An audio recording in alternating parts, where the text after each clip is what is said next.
Hi, this video goes over Sailor's song number 107 from Essential Elements for Strings.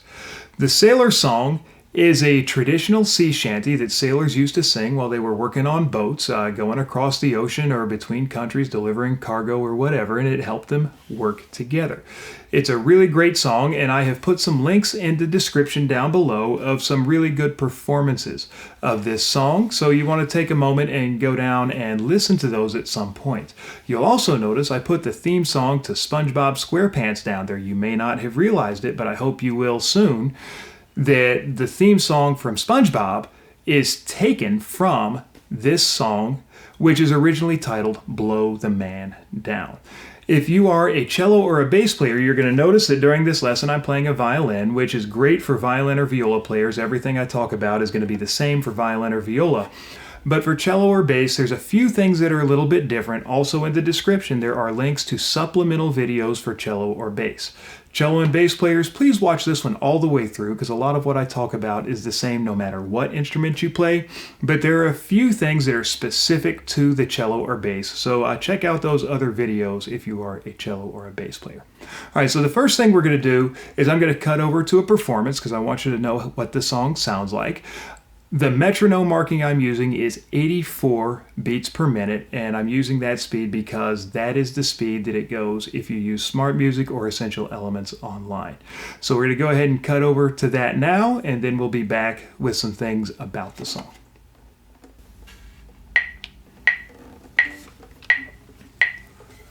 One, two, three.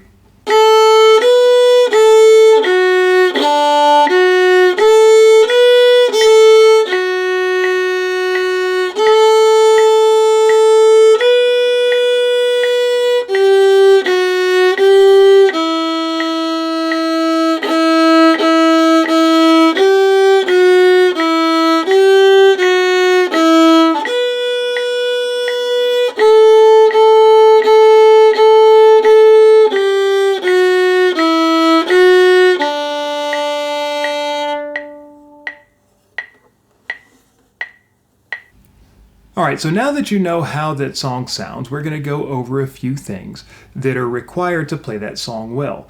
And we're going to do a couple of warm-up things, so be ready to do these warm-ups with me. The first thing we've got to go over is its time signature. Sailor song is in 3/4 time. So I want to warm up just the basic counting. There are only 3 counts in each measure for the Sailor song, and that's what the time signature tells you. It tells you how many of what kind of note go together to make up a measure. So for instance, in 3/4 time, the how many is 3, the what kind is quarter notes, and that makes a measure. So 3 quarter notes make your measure in 3/4 time. So we've got to make sure that we're accurately counting to 3 and not accidentally counting up to 4. So I'm going to put on the metronome and just count with me a few times. Ready? And 1, 2, 3, 1, 2, 3, 1, 2, 3, 1, 2, 3. All right, very good. And if you said 4 on accident, just because that's what you're used to, go back and count a few more times, just getting up to 3. That counting has to be going on in your head all the time, particularly when you get to the dotted half notes, because people will usually hold those too long or hold them not long enough. You've got to make sure you're counting them through. All right. The next thing to notice is that this is a D scale song. So we're going to go ahead and play the D scale and arpeggio. So I'm going to put on the metronome at 84 because that's the speed, and go ahead and play this along with me. If you have trouble the first time, take note of what time we're at, come back and play the D scale a few times until you've really got it solid. 1, 2, 3.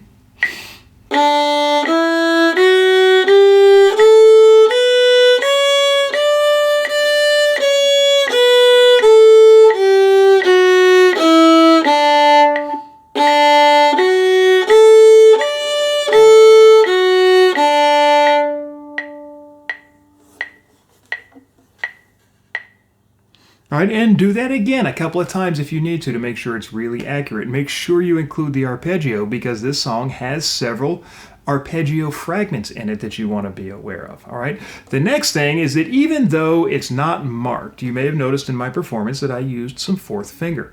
So I want to go ahead and do a fourth finger warm up. I call this the Dexterity, and we're going to start on fourth finger A. Cellos and basses, I'll go over this for you in your supplemental video, but I definitely want you to do this exercise to practice your shifting. Start with fourth finger A. Lift up your fingers one at a time, go all the way down to D, and then put them back down. We're going to do that 3 times through, and after the 3rd time, we're going to play a long fourth finger A note. So go ahead and do this dexterity exercise with me, and we'll stick to 84, the speed of Sailor Song. 1, 2, 3.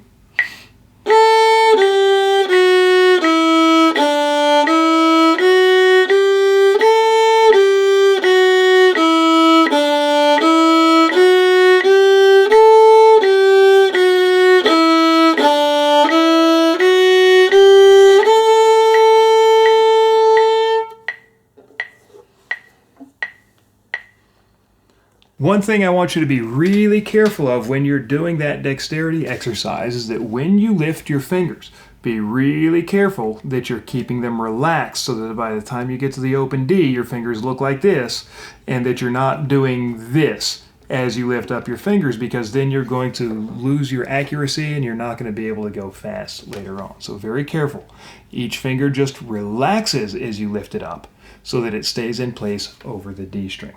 All right? Okay, so now we're going to go over a few things specific to the song. All right? The first one happens right in between the first and the second measures. And I want to say that as I go through these problem spots, the spots that people have trouble with, pause the video after each one. Take your instrument, practice that spot before going on to the next spot. All right? Because otherwise I'm going to say too many things and you're going to lose track of it. Pause the video for each spot and practice it just a little bit, all right? The first place happens right in between the first and the second measures. And it's the crossover to that F sharp note. So it goes like this.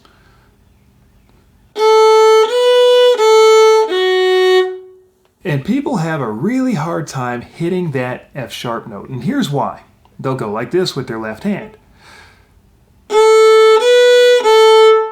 And instead of keeping their fingers hovered and over the string like I talked about in the dexterity exercise, they'll lift fingers way up high and then they can't get down to the F sharp and they end up missing the F sharp. So this is what you need to practice. Freeze and check.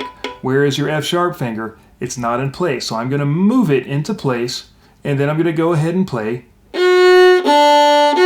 that next measure, and I'm going to again make sure that as I'm playing this arpeggio fragment, F, D, F, I only lift my F sharp finger a tiny bit over the string and put it back. So I'm going to practice that again. Freeze, check, fix, go on. Again. Freeze, check. Ooh, I've done much better. My F sharp finger is in place. Moving on. Oh, I lifted it up too high though. I'm going to put it back in place and then go on. I'm going to try it again. Freeze and check. I'm in place. I'm going to go on. Very good. I only lifted my finger a tiny bit. Now I'm going to take out the pause. Freeze, do that a few times. Pause the video now and go ahead and practice that until you get it down. All right? The next spot between the next two measures, measures 3 and 4, is the exact same problem. So make sure that your finger stays in place just like before. The next bit that gets people trouble, like I mentioned, is the counting. You've got to make sure that you are counting to 3 on each one of these dotted half notes. I want to encourage you, turn your metronome on. 84. I've got mine flashing at me right now. I don't want the clicks going all the way through the video, but each time before I start, I'm checking in on the tempo to make sure that I'm staying at 84. Start by practicing this out loud. 1, 2, 3, 1, 2, 3, 1, 2, 3. 1, 1, 2, 3. If you can't count it out loud, then you also can't count it in your head, and you're going to get those dotted half notes wrong. Count it out loud. You may want to go ahead and pause the video now and practice playing the dotted half notes while you count out loud a few times. All right?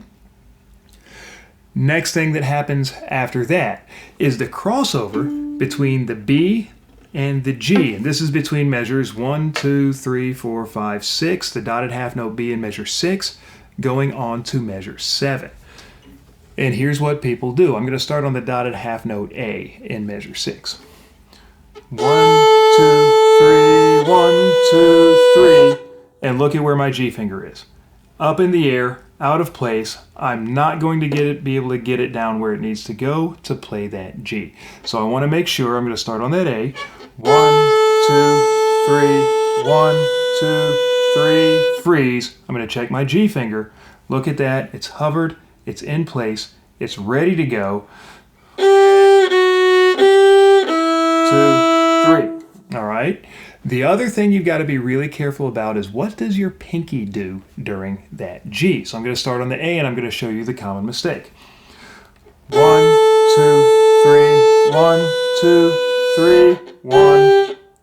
Even though I had my G finger ready, look at what my pinky did.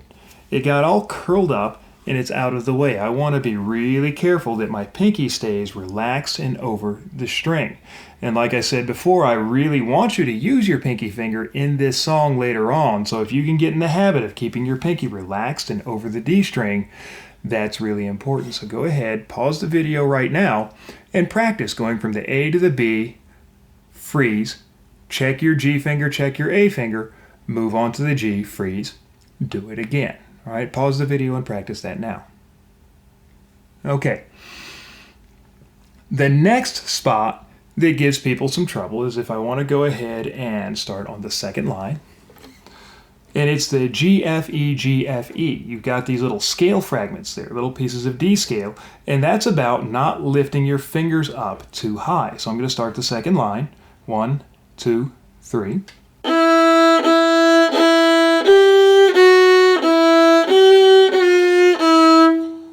And that's where people go wrong. Like they lift the fingers too high, the index finger will drop, the pinky will curl up, all kinds of crazy left hand stuff. And then you lose your accuracy, right? It's going back to that warm up at the beginning that we did with the dexterity exercise. Can you keep your fingers relaxed and over the string? So watch this. 1, 2, 3.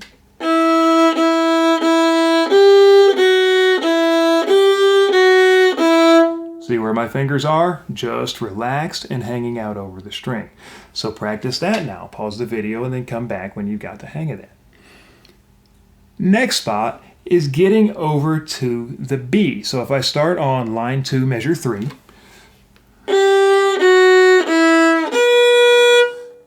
That's where people go wrong. You've got to be really careful when you're crossing from the first finger E to the first finger B. Elbow stays pointed at the floor.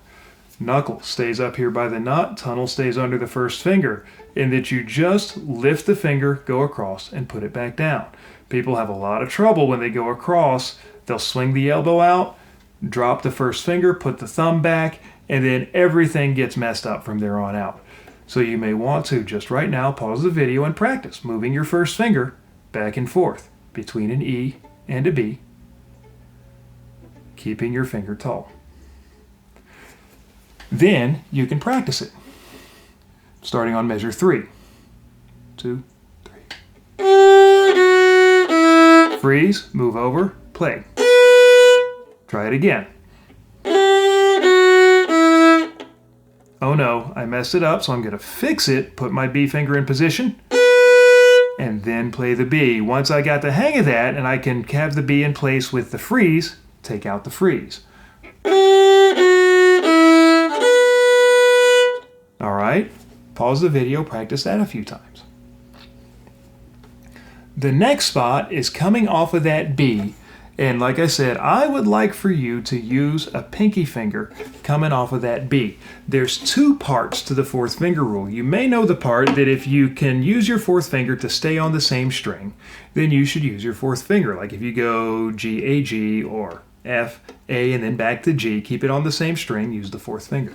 The other part of the fourth finger rule is if you have an A or an E or an open string note that lasts for a long time, you get better tone quality if you use the fourth finger. Now that assumes you can get your fourth finger right, but it takes practice to do that, so go ahead and start practicing it. So when you get to that B, 1, 2, 3, are you playing the B with your fingers hovered in over the string, or are you playing the B like this with your fingers out of place? So here's what you need to practice. Starting measure 3 of the second line. 1, ready. I got my hand out of place, so what I'm going to do is I'm going to go ahead and fix it, and then I'm going to go on. And now stop, because that's all I need to do, because my focus right now is on the A. So here's my practice. 1, 2, 3. Fix. Go on. And that's enough. And then I'm going to try it again.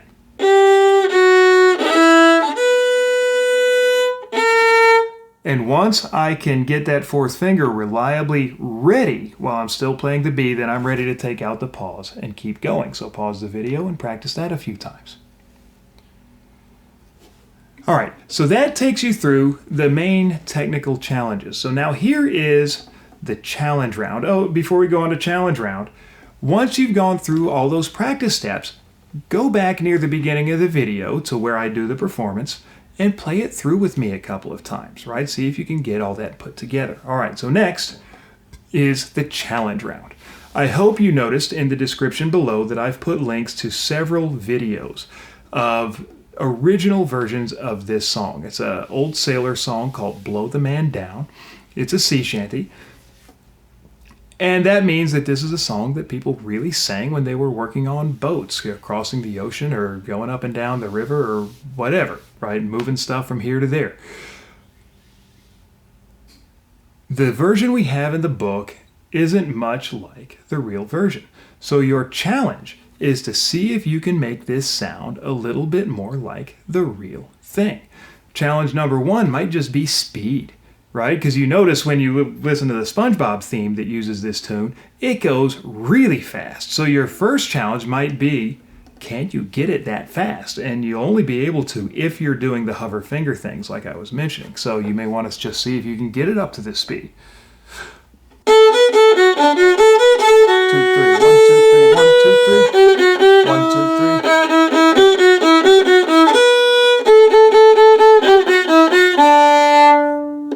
That might just be challenge number 1, and notice I'm still counting to 3 during each one of those dotted half notes. The other challenge might be to see if you can just change up the rhythm, because you notice in the videos where there's people singing the song, they don't use quite steady quarter notes. It's a little bit different rhythm. See if you can use your ears and come up with your version. So for instance,